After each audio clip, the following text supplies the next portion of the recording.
आप सबका स्वागत। दादरा नगर हवेली और दमन और दीव हमारी ये दोनों यूनियन टेरिटरीज के इतिहास में, खासतौर पे जो पुलिस एडमिनिस्ट्रेशन है उसके इतिहास में आज का दिन एक माइलस्टोन दिन साबित होगा, ऐसा मुझे विश्वास है। क्योंकि ये जो पुलिस कंप्लेंट अथॉरिटी जो फॉर्म की गई है, ये बहुत ही महत्वपूर्ण निर्णय था। आपको थोड़ी सी ब्रीफ बताता हूं। 1977 में भारत सरकार ने नेशनल पुलिस कमीशन स्थापित किया था और नेशनल पुलिस कमीशन ने अपनी रिपोर्ट सबमिट की थी। काफी टाइम हुए और काफी चीजों के ऊपर उन्होंने अपनी रिकमेंडेशंस दी थी। जो टर्म्स ऑफ रेफरेंसेस जो टर्म्स ऑफ रेफरेंस वही काफी थी,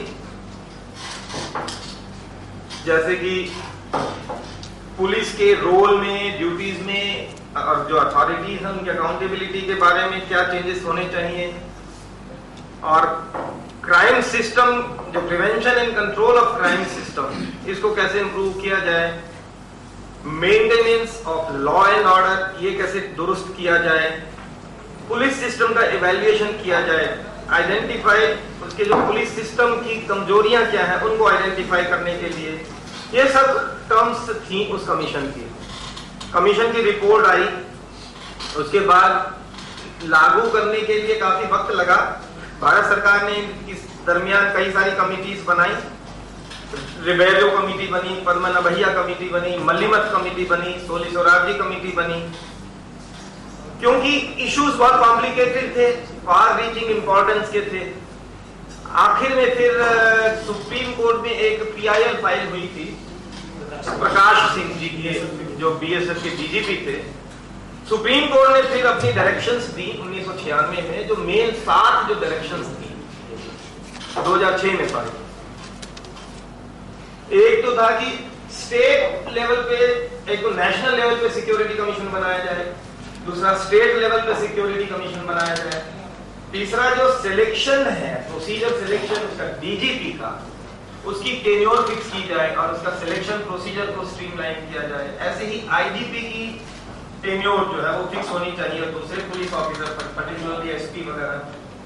फिर इन्वेस्टिगेशन जो है उसको maintain, law and order maintenance जो इससे अलग किया जाए जो पुलिस स्टेशन लेवल पे, ताकि जो क्राइम्स होते हैं उनका इन्वेस्टिगेशन प्रॉपरली हो सके।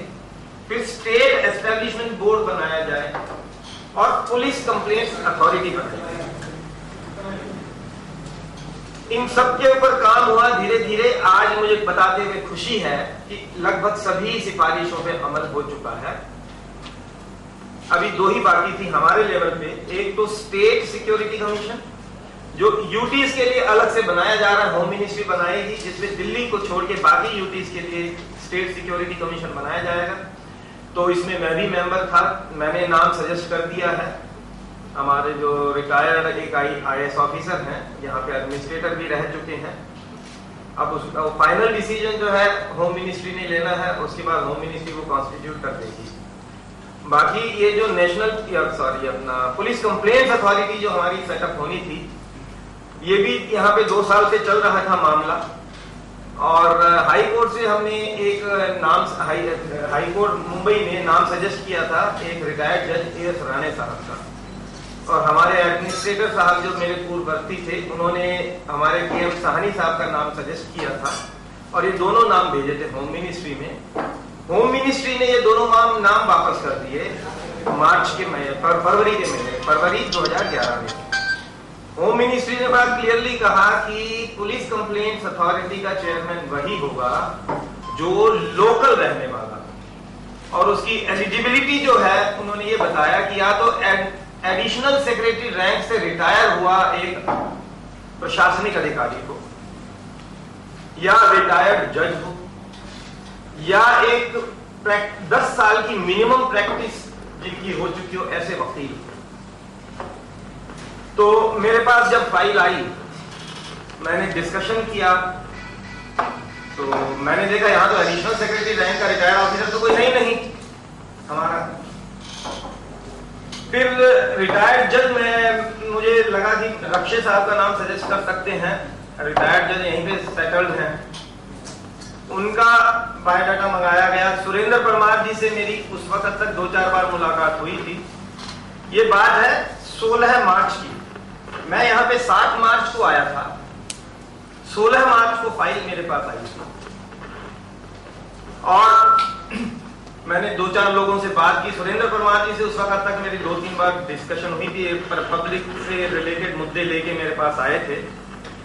तो मैंने फिर इनसे बात की, अगर इंटरेस्टेड हो तो इन्होंने कहा ठीक है मैं इंटरेस्टेड हूं।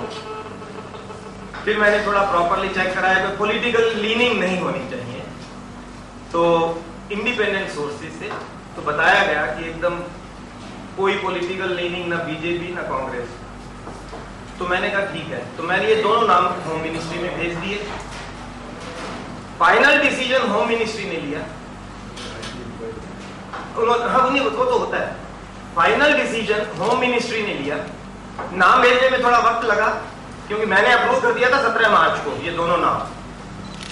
16 मार्च को फाइल आई थी, 17 मार्च को मैंने दोनों नाम अप्रूव कर दिए और नाम भेजने में टाइम लग गया डिपार्टमेंट में, क्योंकि हमारे यहाँ स्टाफ की बहुत कमी है होम डिपार्टमेंट में। तो उन्होंने इनके बायोडाटा कलेक्ट करने थे, पुलिस रिपोर्ट लेनी थी, वो सब लेके भेजते भेजते अप्रैल का महीना आ गया और बाद में ये फिर होम मिनिस्ट्री से 2 महीने बाद अप्रूवल आ गई। तो हमने नोटिफिकेशन इशू कर दिया, महीना भर से ऊपर हो चुका है, नोटिफिकेशन इशू हुए थी।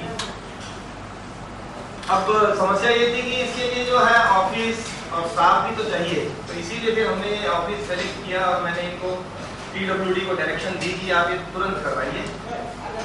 नोटिफिकेशन जो है अथॉरिटी का हमने अगस्त के महीने में कर दिया था, 10 अगस्त को, और ये वक्त लग गया इस दरमियान, ये सितंबर और अक्टूबर 2 महीने मतलब 2.5 महीने निकल गए। पर आज मुझे खुशी है कि आज हमने फॉर्मली विधिवत पुलिस कंप्लेंट्स अथॉरिटी का काम चालू कर दिया है और मुझे उम्मीद है कि इस अथॉरिटी के आने से जनता की जो शिकायतें हैं पुलिस से लेके उनमें बहुत कमी आएगी, क्योंकि अब जनता को direct access police complaints authority के पास रहेगी। अभी शिकायतें आती रहती हैं, कई क्वार्टर से आती हैं कि ये इतने हीनियस क्राइम हो गए, किडनैप के केसेस हो गए, रेप के केसेस हो गए और एफआईआर दर्ज नहीं हो रही हैं। मेरी डायरेक्शंस बहुत क्लियर हैं पुलिस अथॉरिटीज को, बार बार बोल चुका हूं, आज भी बोल रहा हूं। एफआईआर जहां पे भी है, केस अगर क्राइम हुआ है तो एफआईआर दर्ज करनी है, और अगर पॉलिटिकली मोटिवेटेड एफआईआर आती हैं, कंप्लेंट्स आती हैं, तो मैंने इनको बोल रखा बड़ा क्लियरली कि आप पहले प्रिलिमिनरी इंक्वायरी कर लें। सुप्रीम कोर्ट की भी डायरेक्शंस हैं, उस पे आपको लगता है कि एविडेंस है या उसमें आधार है कंप्लेंट में, तो आप जरूर एफआईआर दर्ज करो, और ऐसी हुई भी है एफआईआर दर्ज। पर इसके बावजूद शिकायतें रह सकती हैं। तो ये पुलिस कंप्लेंट अथॉरिटी के आने से ये है कि जिसको भी शिकायत है वो डायरेक्ट पुलिस कंप्लेंट अथॉरिटी में जाके अपनी शिकायत दर्ज करा सकते हैं कि हमारी ये कंप्लेंट दर्ज नहीं हो रही, एफआईआर दर्ज नहीं हो रही। इसके अलावा अगर और भी कोई सीरियस मिसकंडक्ट है पुलिस के खिलाफ या और कुछ है, उसमें ये जो अपना police complaints authority suo motu भी ले सकते हैं एक्शन। और कल हमने प्रेस रिलीज इशू कर ही दी थी इनके फंक्शंस के बारे में और इनकी अथॉरिटी और पावर के बारे में।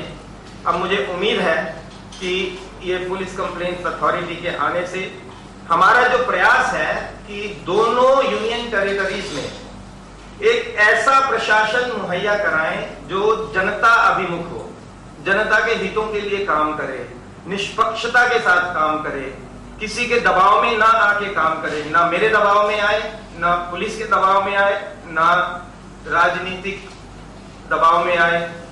जो काम जनता का कानून के हिसाब से होना चाहिए वो होना चाहिए। उसी के मद्देनजर ये पुलिस कंप्लेंट्स अथॉरिटी मुझे लगता है मेरे इस प्रयासों में बहुत सहायक सिद्ध होगा। दूसरा, आज हमने सुबह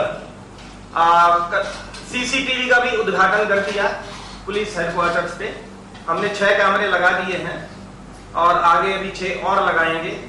और बहुत ही ultra modern software based system है, रेडियो फ्रीक्वेंसी बेस्ड सिस्टम है, कोई वायरिंग वगैरह कहीं नहीं है, वायरलेस सिस्टम है। पुलिस हेडक्वार्टर्स में बैठ के हर गाड़ी का नंबर प्लेट तक का फोटो ले सकते हैं। मैंने देखा सुबह उसमें वो जो रिवर व्यू जो उसमें जो व्यू के लिए जो है ना, रिवर व्यू के लिए जो अपना शीशा होता है, उसमें ड्राइवर का फोटो भी आ रहा था। तो मतलब पुलिस हेडक्वार्टर में बैठे हुए ड्राइवर का फोटो भी ले सकते हैं, और ऐसा सिस्टम हम बना रहे हैं और इसको और स्ट्रेंथन करेंगे। दमन दीव में भी मैंने बोला कि मैं आया हूं, मैं काफी महीनों से इस चीज के पीछे हम काम कर रहे थे। आज खुशी है कि वो भी काम हो गया, क्योंकि हम ये चाहते हैं कि एक फियरलेस वातावरण, ऐसा कंड्यूसिव वातावरण बने जिसमें विकास का काम, जनता के हितों का काम बहुत अच्छे तरीके से होता रहे और अपने आप होता रहे। ये नहीं कि नरेंद्र कुमार है तो है और बाद में चले गए कोई दूसरे मिस्टर एक्स या वाई आए तो फिर वापस पुराने ढर्रे पे आ जाए, नहीं, ऐसा नहीं होना चाहिए। व्यवस्था में परिवर्तन ऐसा होना चाहिए कि व्यवस्था अपनी गति से अपने आप चलती रहे पब्लिक के लिए। यही हमारा प्रयास है, मेरा प्रयास कम से कम यही है। जब तक मुझे मौका मिलेगा मैं यही करता रहूंगा। और आपका आने के लिए बहुत बहुत धन्यवाद। आपके पास आई हुई कंप्लेंट का आप किस तरह से उसका निपटारा करेंगे? तो हम पहले तो वेरीफाई करेंगे कंप्लेंट का, उसके जो एविडेंस है वो कलेक्ट करेंगे और उसके बाद जिस पुलिसकर्मी के खिलाफ कंप्लेंट है तो उसको भी उसकी इत्तला दी जाएगी, उनका इस कंप्लेंट के बारे में क्या कहना है। उनको अगर कोई एविडेंस देते हैं तो वो रिकॉर्ड होंगे।